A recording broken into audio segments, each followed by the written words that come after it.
హుక్కా కేంద్రాలపై నిషేధం, ఉభయ సభల్లో బిల్లు ఆమోదం.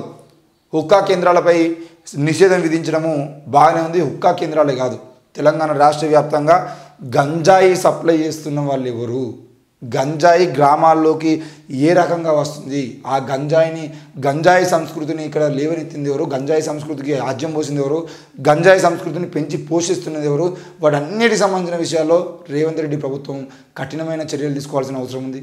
మరి గంజాయిని ఈ రోజుకి కూడా రేవంత్ రెడ్డి ప్రభుత్వం వచ్చిన తర్వాత గంజాయి మీద ఉక్కుపాదం అన్నారు, మరి ఈరోజు హుక్కా కేంద్రాల మీద ఉక్కుపాదం అంటున్నారు. మరి రానున్న రోజుల్లో ఇంకా వేటి మీద ఉక్కుపాదం మోపినా మంచిగానే ఉంటుంది. కానీ మీరు చేయాల్సిందల్లా ఏంది అని అంటే ఎట్టి పరిస్థితుల్లో కూడా తెలంగాణ రాష్ట్ర వ్యాప్తంగా గంజాయికి అలవాటు పడ్డటువంటి పిల్లలు ఎవరైతే ఉన్నారో వాళ్ళ జీవితాలు నాశనం కాకుండా ఉండాలంటే మీరు తప్పకుండా మద్యం షాపులకు సంబంధించిన విషయంలో కూడా మీరు తీసుకోవాల్సిన నిర్ణయాలు ఉన్నాయి. మరి బెల్ట్ షాపులు గ్రామాల్లో ఒక్కో గ్రామంలో 5 నుండి 10 బెల్ట్ షాపులు, 10కి పైన బెల్ట్ షాపులు కూడా నడుస్తున్నాయి. మరి ఆ బెల్ట్ షాపులన్నిటికీ కూడా వైన్ షాపులు బెల్ట్ షాప్ అంటే వైన్ షాపులు ఏవైతే ఉన్నాయో బ్రాండ్ అమ్మేటువంటి షాపులు వాళ్ళు కూడా వాళ్ళ దగ్గర 5,000, 10,000, 20,000 రూపాయలు లంచాలు తీసుకొని ఈరోజు ఆ బెల్ట్ షాపులకు పర్మిషన్ ఇచ్చి ప్రభుత్వానికి సంబంధం లేకుండా కేవలం వైన్ షాపులు బతకడం కోసం మాత్రమే బెల్ట్ షాపులను పెంచుకునేటువంటి ప్రయత్నం చేస్తున్నాడు. మరి దాని మీద కూడా ప్రభుత్వం నిర్ణయం తీసుకోవాలి. ఈరోజు గ్రామాల వైద్యం అవుతుందో విద్య అవుతుందో లేదో కానీ మద్యము గంజాయి మాత్రం అమ్మేటువంటి పరిస్థితులు కనబడుతున్నాయి. దయచేసి ఈ విషయం మీద రేవంత్ రెడ్డి ప్రభుత్వం కానీ మంత్రులు కానీ సీరియస్ తీసుకొని దీని మీద మీరు నిర్ణయాలు తీసుకోండి. దీని మీద అసెంబ్లీలో సమావేశం పెట్టండి, అసెంబ్లీలో చర్చలు చేయండి. దయచేసి ప్రజల జీవితాలు సర్వనాశనం అవుతా ఉంటే మెయిన్గా చిన్న పిల్లలు, నిరుద్యోగులు కాదు, ఉద్యోగులు కాదు, అసలు అమాయకమైనటువంటి పిల్లలు 10వ తరగతి నుండి మొదలుకున్నటువంటి చిన్న పిల్లలు కూడా ఈరోజు గంజాయికి అలవాటు పడేటువంటి ప్రయత్నం చేస్తున్నారు. మరి దాని మీద సీరియస్గా తీసుకోవాల్సిన అవసరం ప్రభుత్వమే ఉంది. దీని గురించి మాట్లాడాల్సిన చర్చ చేయాల్సినటువంటి అంశం కూడా ప్రతిపక్షాల మీద కూడా ఉంది అనే విషయాన్ని మేము చెప్తా ఉన్నాం. ఇకపోతే కిడ్నాపర్ అనే అనుమానంతో దాడి జరిగింది. ఒకరి మృతి నిజామాబాద్లో ఘటన.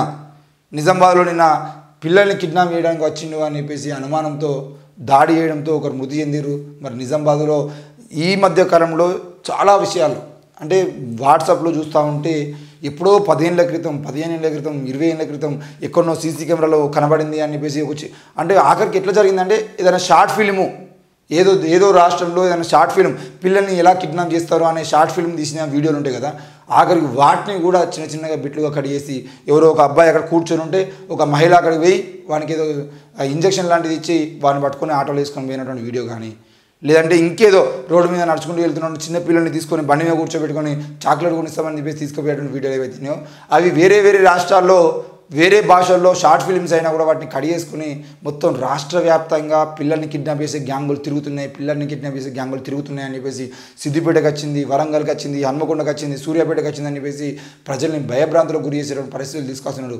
ఆ పరిస్థితుల్లో భాగంగానే ఎవరైనా కనబడితే ఎవరైనా చిన్నపిల్లలతో మాట్లాడితే కిడ్నాప్ గ్యాంగ్ అని చెప్పేసి వాళ్ళ మీద దాడులు చేసి చంపేటువంటి ప్రయత్నాలు చేస్తున్నారు.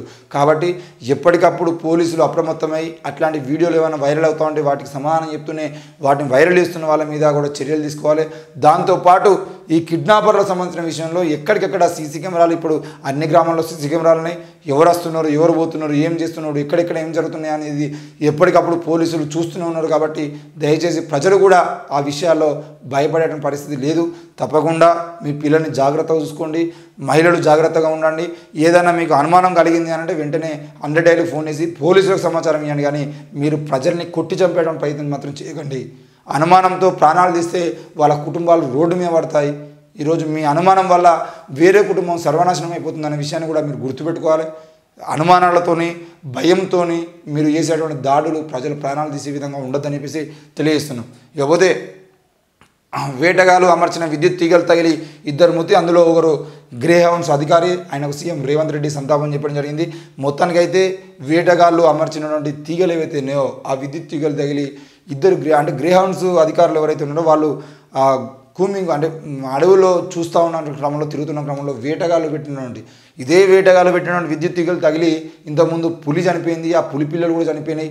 మరి ఆ ఉచ్చులో పడి చనిపోతున్న పులికి సంబంధించిన విషయంలో కానీ మరి అధికారులు ఆ వేటగాళ్ళ విషయంలో ఎందుకు వెనక్కి తగ్గుతున్నారు?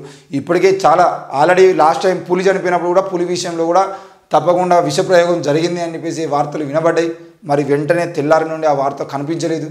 మరి ఈరోజు దయచేసి ఇప్పటికైనా ఆ వేటగాళ్ళు కూడా ఆలోచించాల్సింది ఏంటంటే మీ వల్ల గ్రే హౌన్స్ అధికారులు ఈ దేశం కోసం ప్రాణాలైనా ఇస్తామని చెప్పేసి వాళ్ళు ఆర్మీలోకి వచ్చిన ఆర్మీ అధికారులు కూడా చనిపోతున్నారు. కాబట్టి దయచేసి వేటగాళ్లకు సంబంధించిన విషయంలో ప్రభుత్వం ఒక నిర్ణయం తీసుకొని వేటగాళ్ళు అడవుల్లోకి రాకుండా, వేటగాళ్ళు కూడా ఒక నిర్ణయం తీసుకొని మనం పోయి అడవి జంతువుల కోసం పోయి ఏదో ఆహారం కోసం మనం పోయి మంచి మంచి ప్రాణుల జీవితాలు, మనుషుల ప్రాణాలు తీయకుండా ఉండాలనే నిర్ణయం వాళ్ళది కూడా తీసుకోవాలని కోరుతున్నాం.